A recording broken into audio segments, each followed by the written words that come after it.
Dans le cadre de notre observation continue de développement de la production porcine et des échanges de produits du porc dans le monde, nous avons souhaité de faire le point sur les plus importantes évolutions.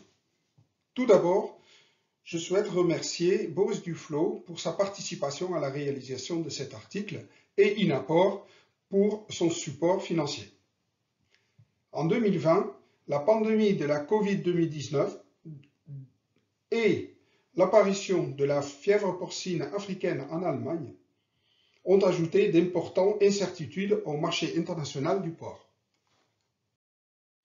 Pourtant, malgré ces problèmes sanitaires, le commerce de la viande de porc dans le monde a atteint un nouvel record en 2020. Cela s'inscrit dans un fort développement déjà observé depuis plusieurs années. Cette croissance est le résultat de plusieurs éléments d'origine très divers. Depuis toujours, on observe des évolutions de production de nature à améliorer l'approvisionnement national ou à augmenter la conquête des marchés étrangers, entraînant par la concurrence une baisse de la production dans les pays destinataires. Cela est le résultat de meilleure compétitivité par l'introduction de nouvelles techniques d'élevage ou des investissements dans les entreprises qui permettent d'améliorer les performances. Aussi, les changements peuvent être introduits par la volonté politique de développer la production ou à l'inverse, d'imposer les contraintes afin de réduire la production. La fièvre porcine africaine en Chine, diffusée sur l'ensemble du territoire depuis 2018, a conduit à un effondrement de la production de 40 à 60% selon les sources. Ces éléments conduisent à une participation accrue aux échanges selon la situation à l'importation ou à l'exportation. Cette année, la Covid a perturbé la logistique internationale et a accentué la discussion autour de la dépendance et de l'autonomie de l'approvisionnement. On serait entré dans une ère de démondialisation. En produits agricoles, aucun manque s'est exprimé dans l'Union européenne. En revanche, confrontés à des problèmes d'approvisionnement et ou de débouchés, les entreprises pourraient adopter leur stratégie au niveau national et international. Le commerce de la viande de porc dans le monde est un ensemble très complexe.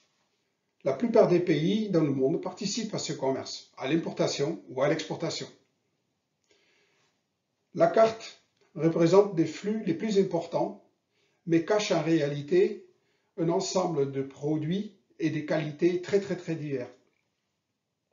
L'Union européenne, les pays d'Amérique du Nord, Canada et États-Unis, et Amérique latine, dont le Brésil essentiellement, sont les plus importants exportateurs au monde et exportent vers l'Asie essentiellement.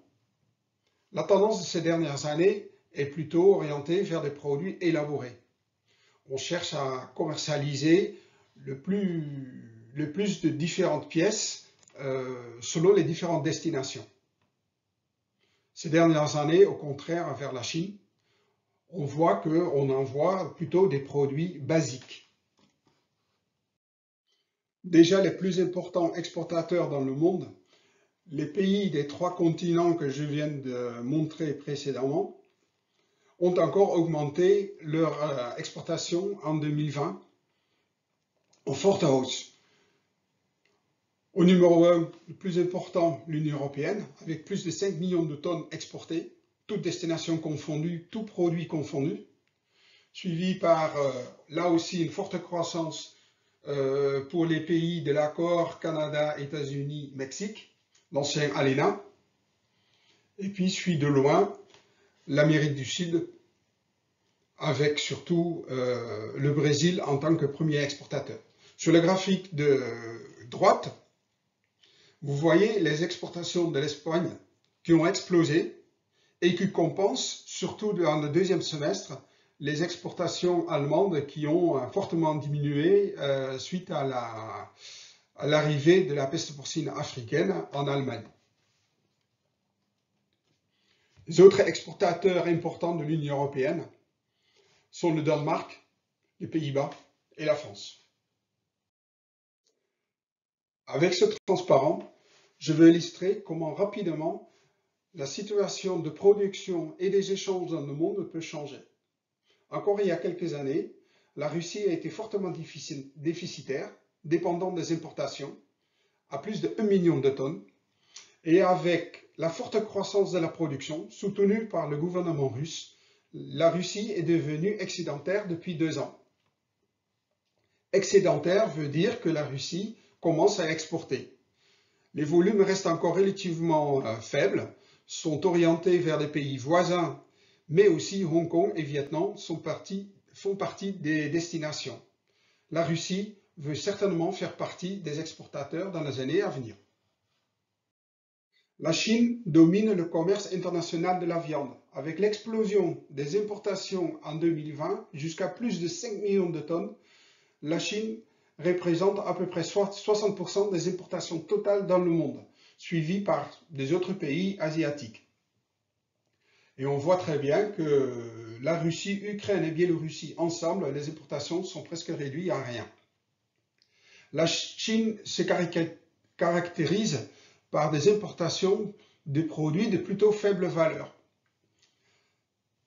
contrairement au Japon où on a plutôt des exportations vers le Japon de produits de haut de gamme. En moyenne, tout produit confondu, toute qualité, le Japon a une valeur qui se situe le plus élevée. Même si en Chine, on voit très bien que les importations ont aussi fortement augmenté en valeur. C'est dû à 2 choses. Une chose parce que la forte demande a poussé à une hausse des prix en Chine, mais aussi le fait qu'il n'y a pas uniquement des abats, mais la Chine, depuis 2 ans, aujourd'hui, importe aussi des viandes. La Chine s'efforce pour retrouver sa production d'avant la période de fièvre porcine africaine, donc d'avant août 2018. Des énormes investissements sont en cours actuellement pour relancer la production, fortement soutenue par le gouvernement. En attendant, la Chine doit importer pour compenser seulement une partie de la baisse de l'offre sur le marché national. Historiquement, la Chine importe plutôt des produits de faible valeur, donc surtout des abats ou des trimmings. Mais on voit très bien depuis 2 ans que les viandes de porc ont fortement augmenté dans les importations. Donc, on a augmenté la valeur des produits. Les lards, graisses et sendous et les produits transformés font pour le moment presque pas partie des importations. Sur la graphique de droite, j'ai ventilé le total des viandes de porc selon les différents produits. Les produits de haute valeur, enfin de valeur ajoutée, des produits désossés, plus travaillés, font seulement partie 22% du total. Plus de la moitié des importations de viande sont des produits avec os, dont, selon les témoignages des entreprises, énormément de demi-carcasses coupées en 3 sont acheminées en Chine pour ensuite être désossées dans des ateliers de découpe.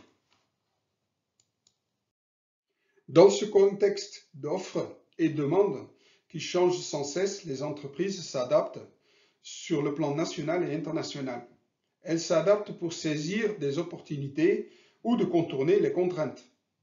Le développement de la production s'accentue dans les régions de forte disponibilité de matières premières. Des problèmes de disponibilité de main-d'œuvre, dont souffrent surtout les pays de l'Union européenne, de l'ouest de l'Union européenne et les pays de l'Amérique du Nord, pourraient conduire à des délocalisations de production. Confrontées à des problèmes d'environnement, certaines entreprises s'orientent aussi pour cette raison vers d'autres régions. Pour réduire le risque de perte de marché, les entreprises peuvent s'implanter dans les régions permettant de s'assurer un accès au marché. On peut penser à un climat politiquement favorable par rapport à un conflit commercial, tel qu'on l'a connu entre les États-Unis et la Chine il y a un an. Ou on peut penser à une situation sanitaire meilleure. Autrement, on peut penser à des pays avec moins de formalités administratives. L'implantation dans un pays qui applique des programmes protectionnistes permet de contourner ce protectionnisme. Dans le monde, il y a encore peu d'entreprises qui opèrent à l'échelle internationale. On a quelques exemples. Le premier abatteur allemand, Tönnies Fleisch, qui est depuis septembre contraint d'exporter vers les pays tiers, peut continuer d'exporter à partir du Danemark et donc peut continuer à servir ses clients dans le monde. Danish Crown est implanté dans plusieurs pays de l'Union européenne. Ceci permet d'approvisionner le marché national, de générer des complémentarités de matières premières et de générer un résultat positif malgré les difficultés ponctuelles dans un pays. GBS, le brésilien, est présent sur 3 continents, Brésil, États-Unis et depuis 2019 au Royaume-Uni. Depuis, GBS a repris l'entreprise de Tully précédemment au Danish Crown. L'entreprise peut donc livrer les clients nationaux, mais aussi dans le monde à partir de 3 continents. En conclusion, la Covid-19 et la fièvre porcine africaine peuvent accélérer le mouvement de l'internationalisation. Dans ce contexte, le commerce de la viande de porc s'inscrit encore dans la mondialisation. Merci pour votre attention.